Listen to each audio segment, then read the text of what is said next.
Phase 2 sa Cebu Bus Rapid Transit Project gikatakda ng sugdan ug tukod sa gobyerno. Taliwaning hapit ng mahuman ang Phase 1 sa maong proyekto. Samtang bus station sa May Kapitolyo ipadayon. Ang report ni Nico Sereno.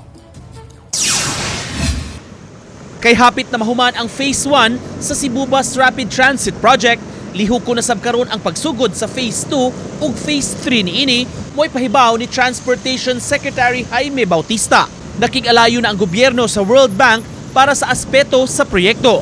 Duha ka tuig ang target sa DOTR aron hingpit makumpleto ang proyekto.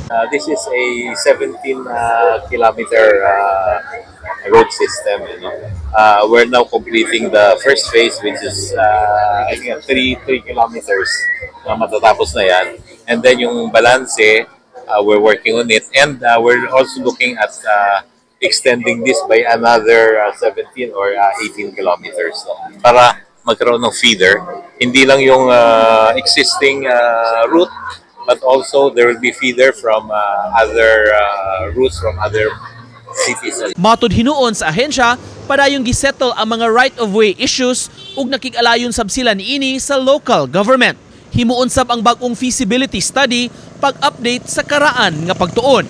Samtang kabahin sa bus station at tubangan sa Kapitolyo nga kahinumduman gipahunong kaniadto, matod ni Bautista, madayon kini apan dunay kabag-uhan.